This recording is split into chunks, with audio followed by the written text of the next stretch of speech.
Sayadaw said that he has been speaking for a few days about two questions. What is the Dhamma, and how is it Dhamma?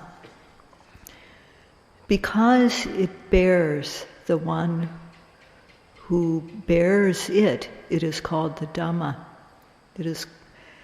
It bears us, so that it bears the Dhamma bearer so as not to fall down.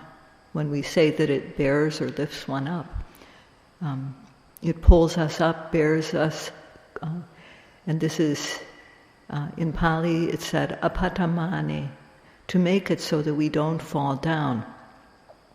So who does the Dhamma bear? Atanang darinte.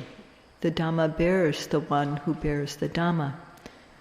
The Dhamma doesn't just help for nothing.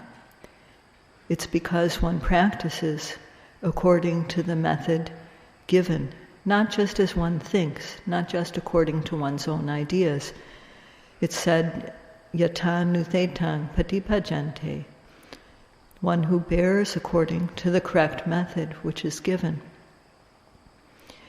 There are many who practice according to incorrect methods, who teach incorrect methods, and people who also follow them. So to bear the Dhamma, there are four things involved. First of all, one has to study the correct method of practice. Second, one needs to apply it, put the method into practice. Third, there's gaining of results. And fourth, one is able to take these results as one's object. That is, one is able to use that which one gains. And this is what we mean here by bearing the Dhamma, these four things. So today Sayadaw will speak about how in practice, in theory and practice, the Dhamma bears the one who bears the Dhamma. The Dhamma, in return for us bearing the Dhamma bears us. And Sayadaw has been giving a lot of emphasis to Sila. This is because Sila is very important. When we build a building, the foundation is extremely important. And it can make all the difference if we're building on land that may not be that good for construction.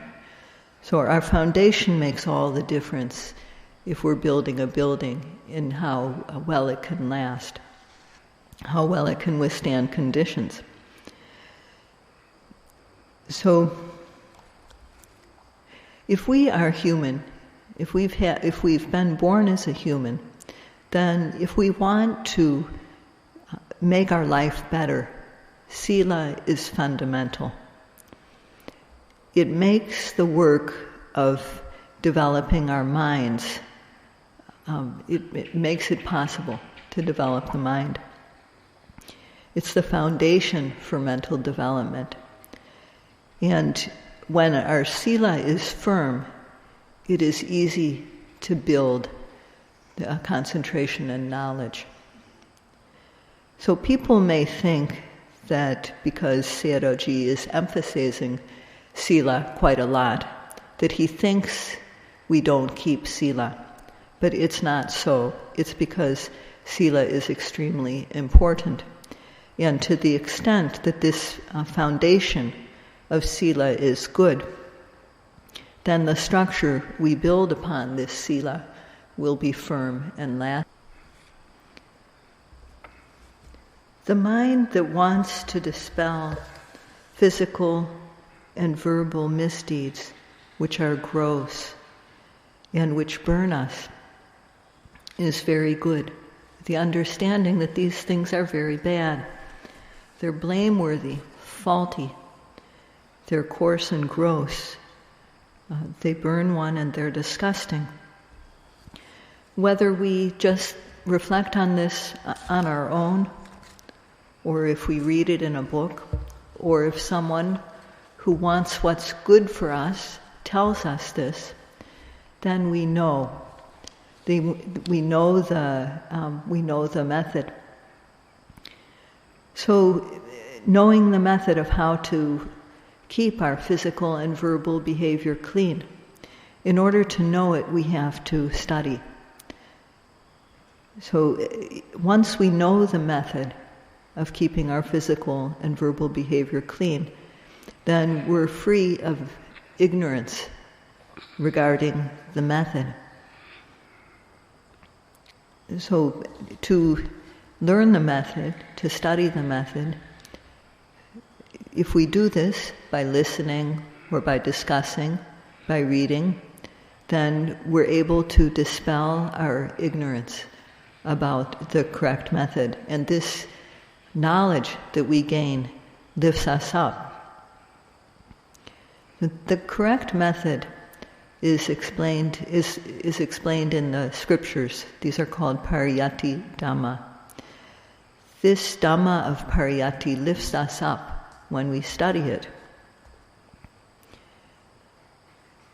It removes our ignorance regarding the theory, regarding the method. Ignorance is a kilesa. And the Dhamma, Sayadaw mentioned earlier, in Pali it said, Taranancha panetasa, apayadi nibataka, kilesa vidansanang. The Dhamma bears us by destroying the kilesas. Kilesa vidansanang. So, when we learn the method, when we study and learn the method, then this Dhamma of pariyatti dispels the kilesas. And that's why Sayadaw said that first of all, to bear the Dhamma, the first part of this is studying the method. First of all, one has to know what are the benefits that we get from studying the correct method. We have to understand how the Dhamma benefits us. And we have to also understand how not knowing the correct method is dangerous, has faults, basically. So people, including monks, they have lobha, dosa, and moha that occur in them. And there's a way to reduce these, to avoid the gross level of lobha, dosa, moha, to cure it, overcome it when it occurs in the mind, and to uproot it. And if we don't know the method for doing this, then we won't be able to avoid them, to cure these kilesas or to uproot them. If we know the method but we don't practice it, then also we won't be able to dispel the kilesas that degrade our lives, that bring us down. So if we know the benefits of the method, if we have trust, faith and confidence, and if we have the desire to get the benefits of the practice, then one reaches the point of coming to the practice. So learning the method, our ignorance regarding the method is dispelled. Not knowing is dispelled. And not knowing in Pali is called avijja. A-V-I-J-J-A, long A. This is not knowing the truth, and it's also knowing in the wrong way. It's similar to when one has a cataract. If there's a cataract on the eye, then in some cases one is completely blind. In other cases, one can see but one can't see clearly, one can't see accurately. Not knowing avijja is like a cataract, because either we don't see or we see in the wrong way. If we know the correct method, then this knowledge enables us to pull off the cataract of ignorance for all of our life. But it won't, we won't gain this benefit if we listen with an intent to challenge the teacher, or if we listen wanting just confirmation for things we already think we know. We have to listen respectfully, really wanting to understand what is being said. So when we really want to know what is being said, then we will make the effort to listen.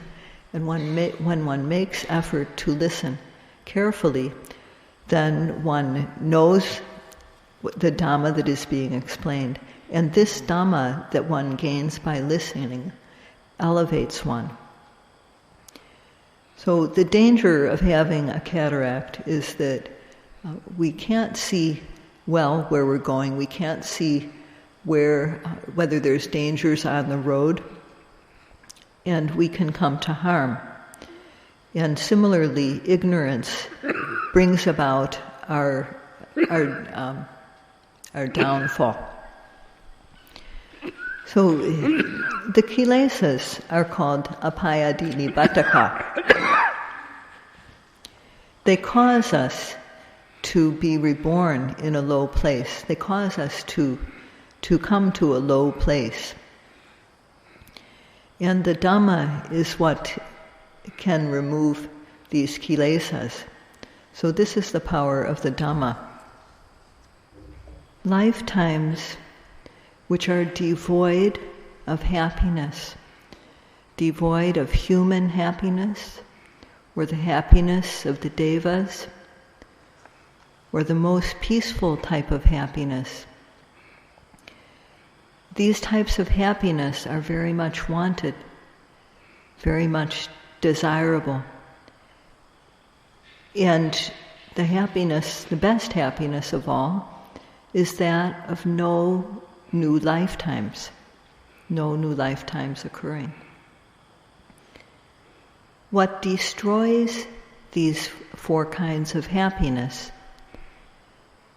are misdeeds. The lack of Sila. When there's no Sila, then if there's extreme greed, extreme selfish greed, then one will resort to stealing. One will resort to various kinds of sexual misconduct. And one will resort to lying for one's own benefit. So due to extreme lobha, one commits transgressions, and these cause one to come to a low state. This is what is meant by the word nibbātaka in Pali. They cause one to arrive at these low states. When there's extreme anger, we kill and torture.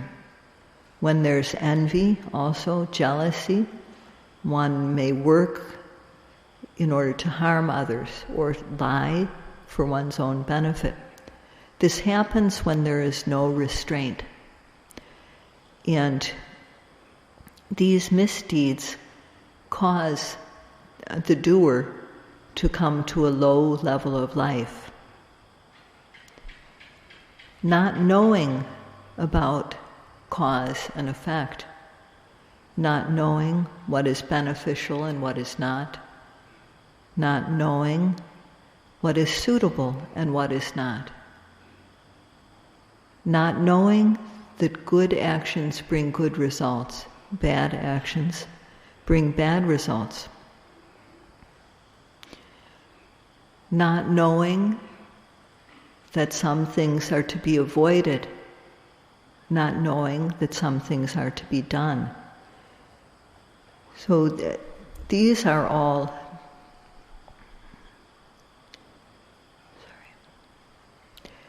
also kilesas.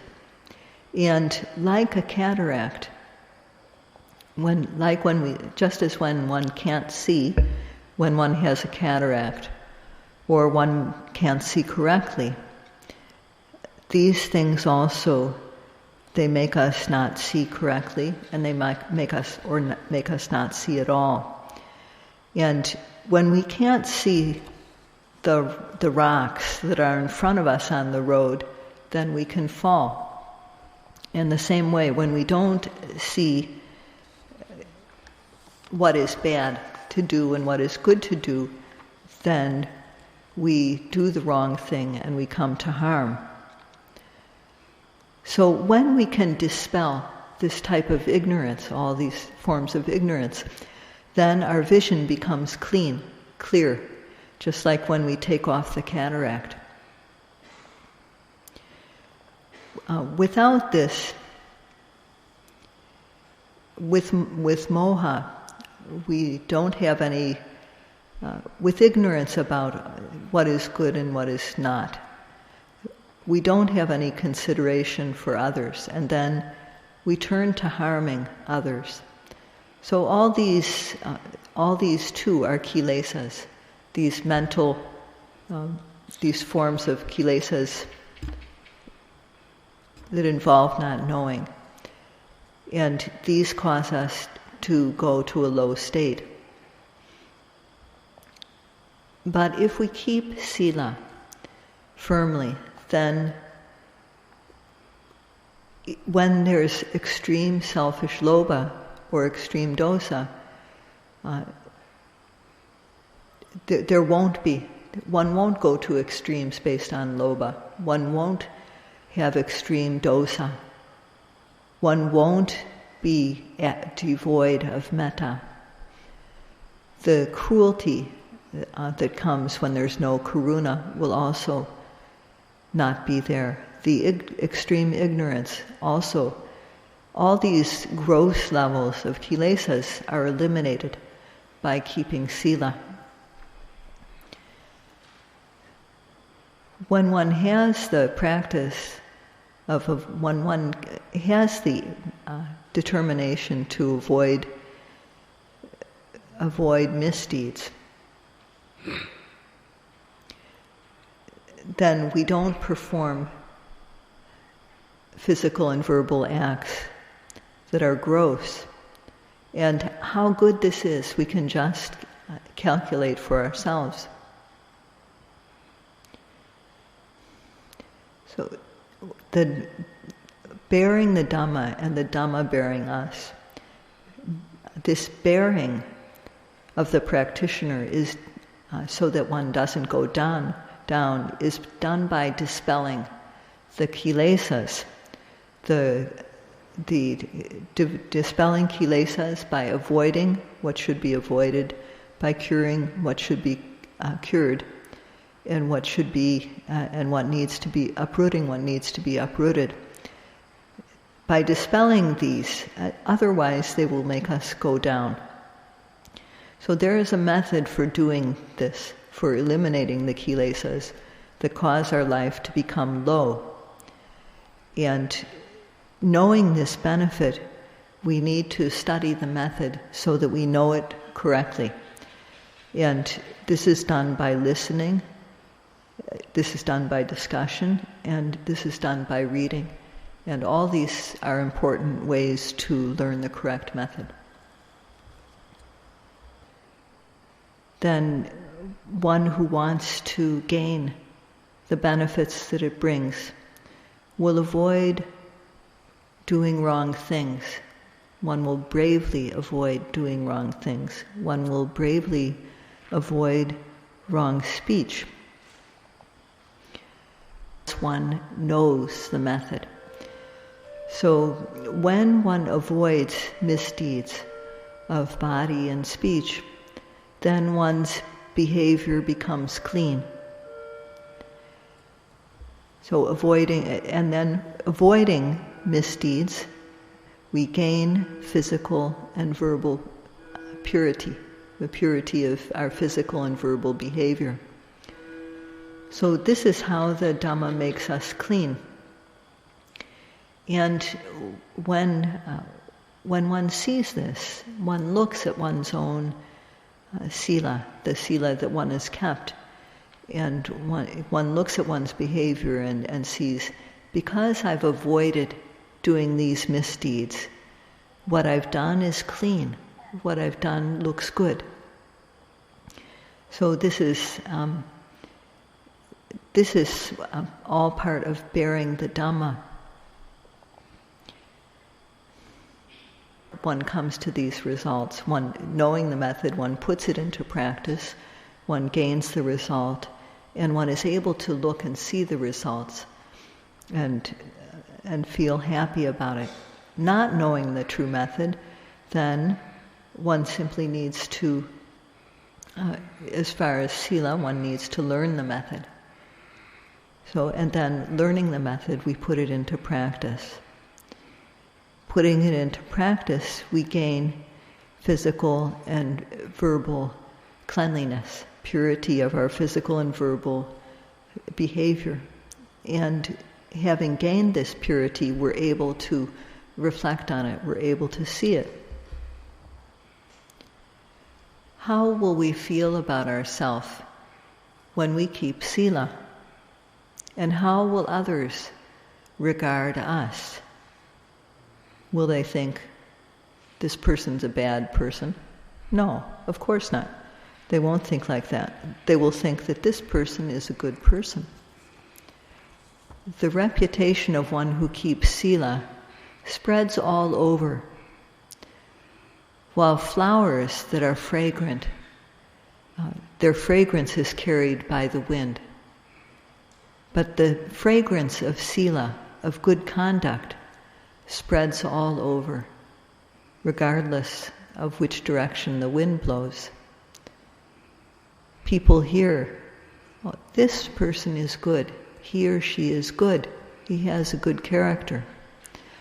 So although flowers, the scent of flowers is borne by the wind, the good reputation of someone who keeps Sila goes all over, spreads all over.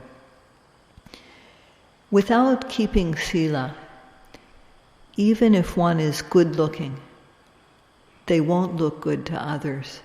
Their bad behavior makes them unsightly.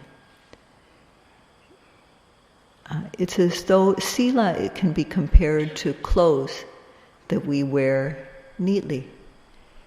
When we wear our clothes neatly, and the clothes are well kept, then we're good to look at. But if our clothes are all disheveled, or if they don't cover us completely, then we may not look so good. So clothing can be, the Sila can be compared to clothing that makes us look good.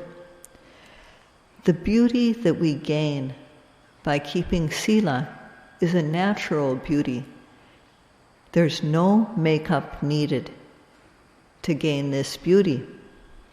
Nowadays, people spend a lot of money to fix up their appearance, but Sila doesn't require any expense like this.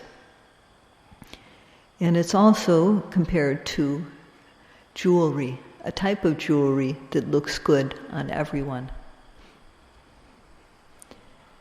It's also said that when people undertake Sila, they don't go to lower places. They don't go to the Apaya realms. So a human being, for example, if one keeps Sila, won't go to Apaya. So we can look at this, all these ways that Sila benefits us, and we can see how beneficial it is to keep it. And one who values